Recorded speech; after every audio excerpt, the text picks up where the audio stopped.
Column سن 2017 فروری پاکستان عوام دہشت گردی اور اس کا سدباب مصنف محسن علی۔ پاکستان سال 2017 میں شامل ہو گیا۔ دہشت گردی کی ایک نئی لہر نے اس ملک کو اپنی لپیٹ میں لے لیا اور فروری کے مہینے میں 5 دنوں کے اندر 9 کامیاب دہشت گردانہ حملے ہوئے، جن میں 100 سے زیادہ معصوم لوگوں کی جانیں گئیں۔ اس میں نہ صرف دہشت گرد بلکہ سیکورٹی سروس، حکومتی اور پاکستانی شہری بھی کسی حد تک ذمہ دار ہیں۔ ہر کوئی کسی نہ کسی کوتاہی کا مرتکب ہو رہا ہے۔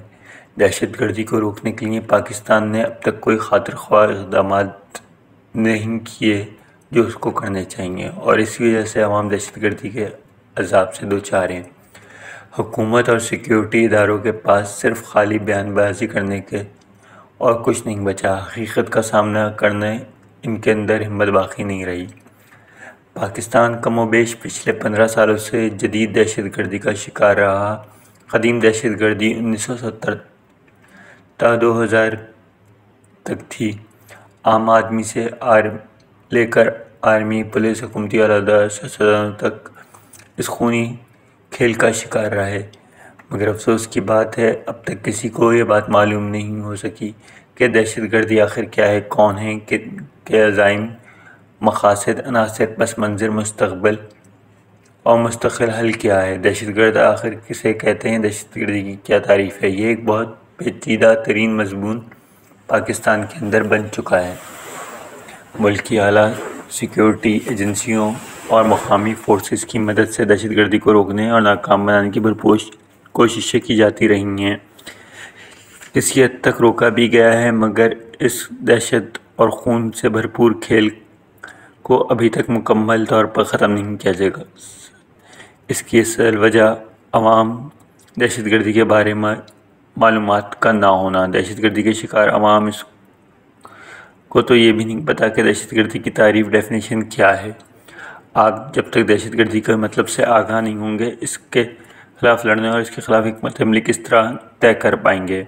ملک کے اعلیٰ عسکری قیادت بشمول سیکورٹی ایجنسیاں بغیر عوامی مدد کے دہشت گردی کو کبھی بھی نہیں روک سکیں گی، اور عوام تب تک مدد نہیں کر پائے گی جب تک ان کو یہ معلوم نہیں ہوگا دہشت گردی شے کیا ہے۔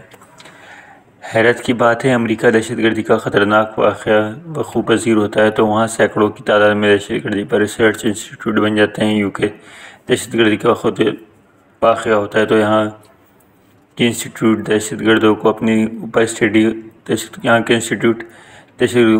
اور ریسرچ کرنا اور عوام کو اس موضوع سے مکمل آگاہی اور پڑھانا شروع کر دیتے ہیں۔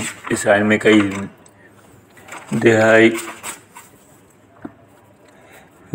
دہائیوں سے دہشت گردی کے واقعات رونما ہو رہے ہیں، اور وہاں اب تک دنیا کے بہترین انسٹیٹیوٹ قائم ہو چکے ہیں۔ ان اضلاع سے فارغ التحصیل لوگ دنیا کے بہترین کاؤنٹر ٹیررزم ڈپارٹمنٹ کے اندر اپنا کردار ادا کریں۔ اس طرح کینیڈا، آسٹریلیا اور پورے یورپ میں اس موضوع پر آگاہی شروع کر دی جاتی ہے۔ میڈیا بھی دہشت گردی پر خصوصی سیل قائم کیے جاتے ہیں۔ حکومتی سطح پر اس موضوع پر الگ ڈپارٹمنٹس، محکمے قائم کیے جاتے ہیں،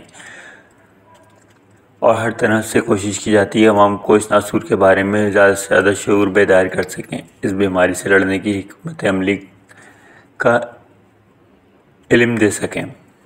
مگر صد افسوس سے کہنا پڑتا ہے کہ ملک پاکستان، جو دنیا میں سب سے زیادہ اس بیماری کا شکار رہا، اب تک اس بیماری سے لڑ رہا ہے۔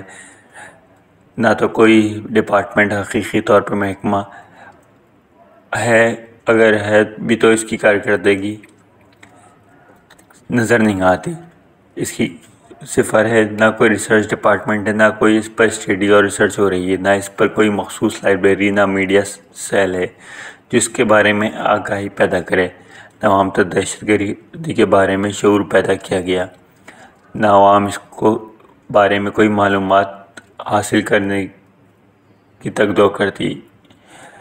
یہ کیا بلا ہے، کیوں نازل ہوئی؟ عوام کو صرف ایک بات بتائی گئی ہے اور صرف ایک بات جانتی ہے، کہیں وہ صرف ایک ہی بات جاننا چاہتی ہے، باقی باتوں سے اسے کوئی غرض نہیں۔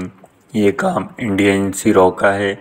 یہ دہشت گردی امریکی CIA کروا رہی ہے اس دہشت گردی کے پیچھے اسرائیلی موساد ہے۔ یہ دہشت گردی نہیں بلکہ جہاد ہے۔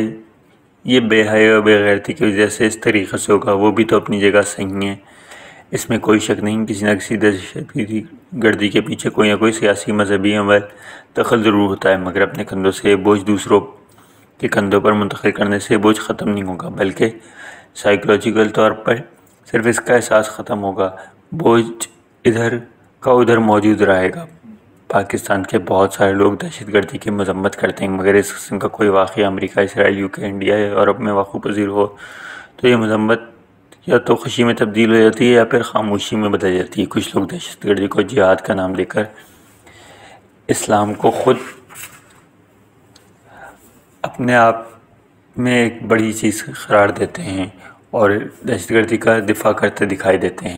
جب آپ دہشت گردی کا دفاع اس طریقے سے کریں کہ آپ کے ملک میں ہو تو دہشت گردی اور دوسروں کے ملکوں میں کوئی ظلم و زیادتی ہو تو آپ اس پہ شادیانے بجائیں یا خوش ہوں یا کہیں اچھا ہوا مر جائیں، تو آپ یہ دہشت گردی کے خلاف کوئی نیریٹو یا کوئی بیانیہ نہیں تشکیل دے رہے ہوتے، بلکہ آپ محض لوگوں کو جو ہے ایک ایزی ٹیئر دے رہے ہوتے ہیں جس کے اندر وہ اپنے آپ کو محفوظ قرار دے سکیں۔ بعض لوگ یہ کہتے ہیں کہ اس کے جواز میں ہماری طرف سے لوگوں نے یہ کام کیا، تو اگر وہ یہاں کرواتے ہیں تو ہم بھی وہاں کروانے میں حق بجانے پہ، جبکہ دہشت گردی ہے، چاہے وہ ریاستی سطح پہ کروائی جائے، چاہے وہ پرائیویٹ سطح پہ کروائی جائے یا وہ کسی بھی طور پہ کروائی جائے، انسانوں کی جانوں کا ضیاع دنیا بھر میں کہیں بھی ہو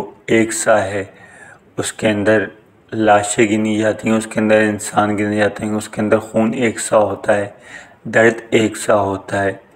مذاہب اور یہ قومیت ملکوں کی یہ ایک دوسرا پہلو ہے جس کے پار دیکھنے کی ہماری صلاحیت کمزور سے کمزور تر ہوتی ہے۔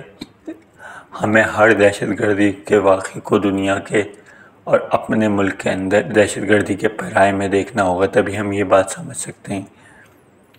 میں اس وقت 2021 کے اندر جب میں یہ 2017 کا اپنا ہی لکھا ہوا ایک مضمون پڑھ رہا ہوں تو بہاول نگر کے اندر جلوسوں کے دنوں میں ایک دھماکہ ہوا اور 50 سے زیادہ لوگ زخمی ہوئے، اور سننے میں آیا ہے کہ 10 افراد جہاں باغ ہوئے۔